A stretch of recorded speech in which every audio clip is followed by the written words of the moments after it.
Welcome to The Issue here on your TV. I'm Mark Carr, and you might notice that the issue is looking a little different. I'm at home, our producer's at home, and our guests are safe at home. We'll be broadcasting this way for future episodes of The Issue to keep the community updated on COVID-19. My co-host this week is Kim Slonwhite, owner of ClearPath Media. Hello, Kim. Are you staying safe? Hey, Mark. Trying to stay very safe over here in Milton. How about yourself? Just the social distancing is a big issue for me. I'm not used to it, but I haven't been out except for walking, and so I've been keeping that social distancing as well. Yeah. How about you? It's challenging, leaving the house just to go to doctor's appointments or the pharmacy or, to get groceries, trying to do all that as little as possible. And where I'm in a bit of a unique situation than a lot of people, I'm not alone in this, but I do live alone. And so the social distancing can feel alienating pretty quick. So trying to do a little bit of mitigation so that doesn't get to me and we can tough this out as long as we can. Have you met anybody in a parking lot yet? A couple of times. Yeah. I have a friend from Dundas. We park our cars 6 feet away from each other and we talk through the parking lot. And, it gets you out in some fresh air and some sunshine and feels just a little bit like every day. There's something about seeing somebody's face, which is a little bit better than just a voice call. Yeah. Now, you're a business owner as well, Kim. How is your business faring in this atmosphere? Oh, wow. Well, the last day that I worked with clients was just before they closed everything down. So I believe that was March 13th. Everything I've done since then, my coaching has been just in phone calls, which luckily, I know my clients well enough that works, but the company I do my most work with, they had cutbacks as well. So, yeah, I felt the pinch of this immediately. Yeah. Well, just remember to stay safe. But you've brought on an interesting guest, a grade 11 student, and we're going to find out what Luca is up to. So I'll throw it to you to introduce Luca and let's get him in on the conversation. Oh, and Luca's really great. We've had him on the show once before. I forget the date. Welcome, Luca. Nice to see your face again. Yeah, nice to see you guys too. Yeah, Luca's a grade 11 student, very socially engaged, but I'm guessing doing lots of social distancing right now and less engagement out in public. Oh yeah, it's definitely been a huge shift from meeting and seeing all these different people and now having to stay home and staying away from people. It's definitely been a challenge. Now, Luca, how's your education? Are you able to continue it with the online courses? And so just give us a little background on that and when it started and how you're dealing with it. Mm-hmm. Right. Well, online school started this Monday, and everything's on Google Classroom. I know some universities are doing online, like Skype or Zoom conferences. We aren't really doing that. We're just doing everything on Google Classroom, so the teachers will post an assignment, and it's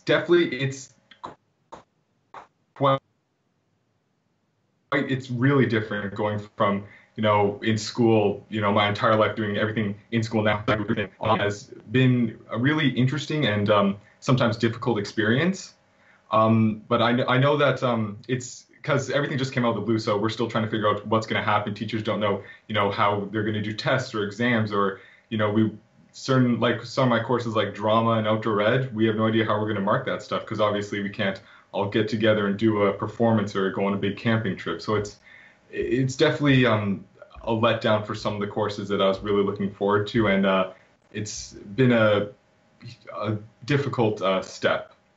Definitely. So Luca, with school just starting this past Monday, I've never used Google Classroom. Are you able to engage directly with the teacher, or are they just posting documents?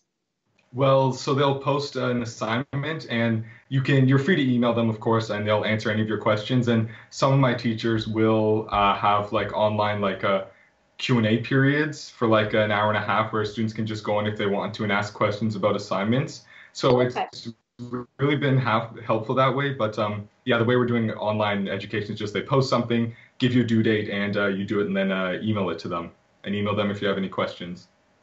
Now, are there challenges to trying to do it that way without having a teacher right in front of you? Oh, definitely. Especially, I know classes like math, science, English. Luckily, really the only hard course I have this semester is English, but it is a challenge because you can't just, raise your hand and ask a teacher. You have to email them, and sometimes it can be hard to find the wording in an email if you have a specific question. So, and there's also, do they see it? Do they respond in time? So it's definitely a big challenge. That's probably the biggest thing is getting help from your teachers. Right. So the delay in having a question, you don't have somebody right there that you could get help. And I imagine if you got stuck on something, you're sort of indefinitely stuck until the internet, even though we know it's fast, it's not necessarily quick doing things through email. Yeah, yeah. Mm-hmm. So it can be quite slow. Luca, are you able to chat with your peers and the teacher while you're going ahead with your education? Well, like I said before, sometimes the teachers will like have like once or twice a week a little Q&A session, and that's about it, where you get like actual FaceTime with them. So what I've been doing is with some of my friends and classmates in classes that I have with them, we'll FaceTime each other and we can bounce questions off each other and bounce ideas off each other. That way to help each other. And it's good because we don't really need the teacher, but at the same time, we don't have all the answers. We often do need the teacher's help, but so it's been difficult trying to adjust to that, Right. but you have all these friends and peers around you to help. But it must be difficult with not having the social aspect of education. Mm-hmm, definitely. Yeah, it's been a huge adjustment from being in a school with thousands of kids to being at home all day, every day. So if you were developing courses for internet-based education, what would you suggest to the Halton District School Board and the Catholic School Board about how they could improve this type of education to our students? Mm-hmm. Well, what they need to do, this is right now I've only had experience with English class, but I know for like math and science class, they can't post assignments that like are interpretive, that you would ask teachers questions like, how do you do this? They have to be straightforward questions that anyone could get, because otherwise you'll have a bunch of questions and no one to answer them. So I'd say they need to make this, I know it's not best for education, but they need to make the assignment sort of straightforward. Here's what you do, here are the tools to do it. As a business, other than coaching, I also do online learning. And one of the big challenges is it's not as engaging as being in person when you don't have someone there to keep you on time and motivated. The learning experience is really challenging online. Not saying that it can't be done, but there's a different approach to take when you're learning online as opposed to in a classroom. Hopefully what they figure out is a way to have times where they can broadcast a large amount of students and try to overcome the lack of being in front of a classroom as much as possible. Yeah, I hope they do get to a point where they can broadcast that. I know it's very easy for someone to procrastinate. I know I have a bit with some of my projects because there's not a tight schedule to keep to. It's just whenever you have the time. Yeah, and that's tough to stay motivated and on track. Are you at all worried about how the rest of the year is going to go and your marks and your educational experience on the whole?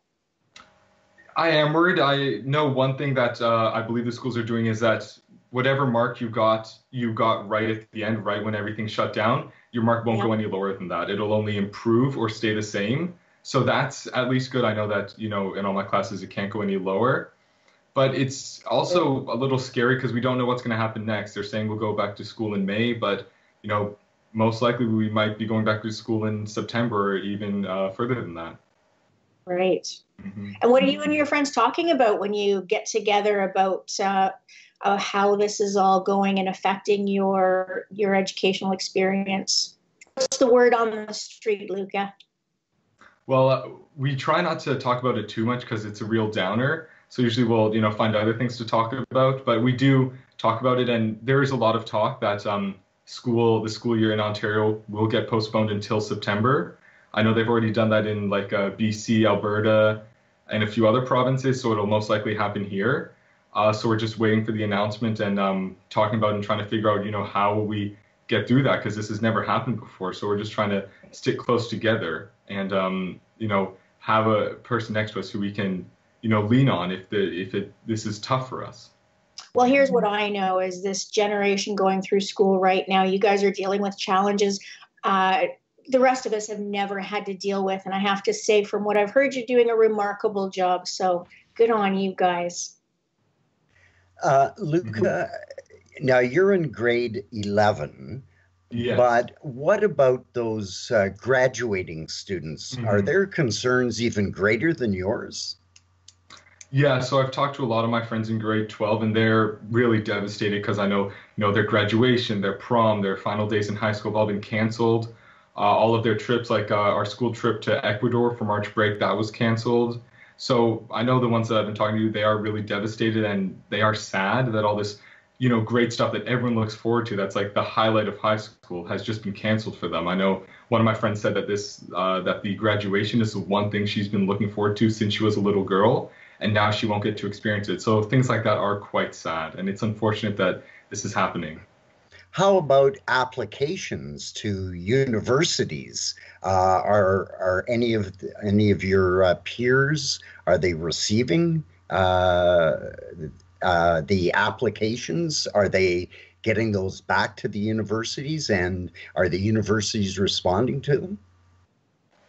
I haven't heard much about applications. I do know that the universities are working with the government and with high schools because they realize that students won't be finishing the last 4 months of their high school education. So they will still have the tools they need to go into the university, but it's not as good as it could be. So I do know that the universities all over the province and the country are trying to figure out a way to change up their courses to best match how the high school students have learned up to this point. Interesting. Mark, you had a good question earlier that you were going to ask that made me laugh. I was going to ask Luca, it's great to have all this education online and the difficulties that you're working through. But let's face it, you don't spend all your time on education. So what games are you playing that might be of interest to our viewers? Well, me and my family have been playing a lot of board games. I know last night we played Monopoly.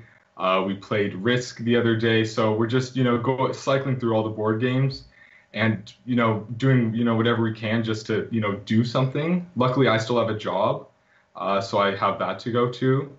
But I also, I'll go on, walks, take my dog for a walk. So it's really, there's not much to do, but the things we can do, we do a lot. Now, you say you have a job. Can you tell us a little bit about that? Yeah, so I work as a produce associate in Walmart. So I'm right on, I see all the crazy hoarders of people coming in, taking all this stuff, and the craziness in the stores. And what would you say to those people now that you have a chance to actually speak to them? I'd say don't hoard. That's just being crazy. There are some people out there who, come like the seniors who come and there's nothing left at the store. So we really need to, come together as a community and realize it's not just about us, it's about all of us. It's about sticking together as a community, and we need to save things for those who are more vulnerable and help people who are more vulnerable. So you do have a lot of bathroom tissue at the Walmart that you're working at. I believe every day there's maybe either we're completely out or we have 1 or 2 packages of it left. It goes like crazy. Wow. Mm-hmm. One day we'll understand the psychology behind toilet paper. Yeah, I don't understand that at all. But that one doesn't make sense to me. it doesn't make sense to me either. But so are you able to keep that social distancing when you're at work? And how difficult is that when you have a project to do at work? Right. Well, right now the managers and I know all companies and corporations are stressing social distancing above all else. So if there's a bunch of customers in one area, I'll just wait until they all disperse, and I make sure that I'm keeping 6 feet distance always, all the time, and that I'm not touching my face, touching myself, or if I sneeze or cough, I go change my gloves, wash my hands, all that stuff. So in this climate, is safety is always number one. Keep your distance and wash your hands. Good. And did your employer give you education, or did you figure that out on your own, Luca? Yeah, so the employer, the managers, and the corporation, they have put up posters everywhere. They've come and talked to us saying, telling us exactly what we need to do. And also everything in the news and what we're hearing everywhere, we already know what to do. So yeah, they're really stressing the point, wash your hands, keep your distance, and stay safe. And so what do you do when other people aren't keeping their distance? This is a question I want to ask everybody, actually, because it's easy to slip up. These are all new rules for everyone. How do you handle it? Well, usually if someone gets too close to me, I won't, be mean about it. I'll, maybe back away, or just to say, like, excuse me, do you mind if we just stay, 6 feet apart just for safety reasons? They'll usually be like, oh, sorry, yeah. Yeah. Mm-hmm. So just being polite about it. Just a matter of reminding them, I think, because as Kim says, this is new for everyone, and sometimes you fall back into the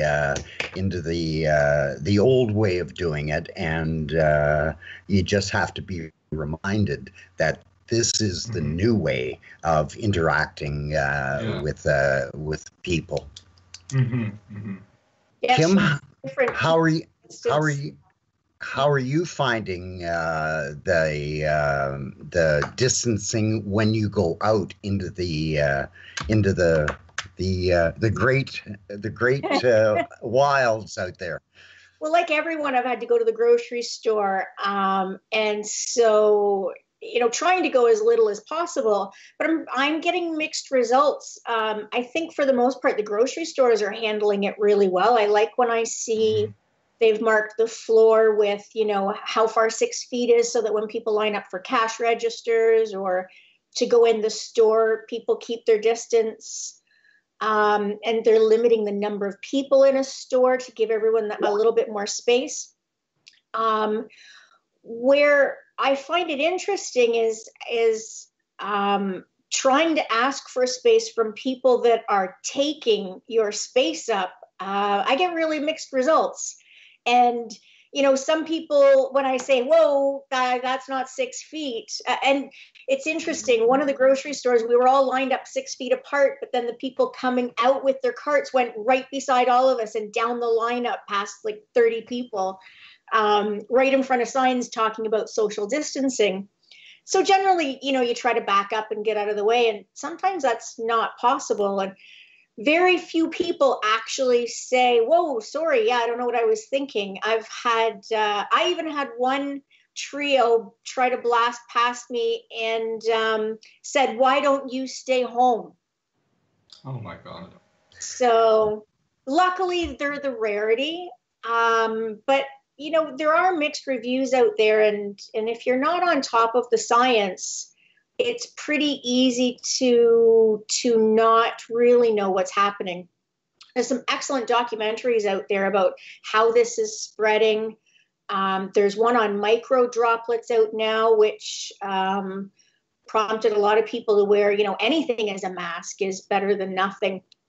So that sort of thing is really great.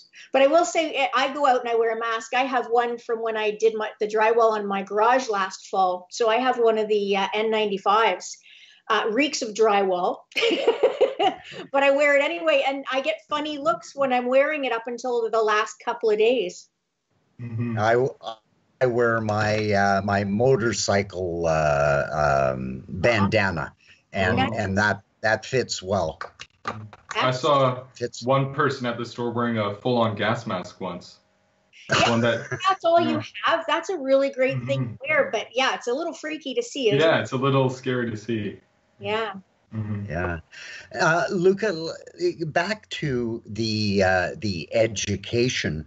How were you contacted uh, to advise you that this was the route that you were going to have to go for Hmm. the rest of this year?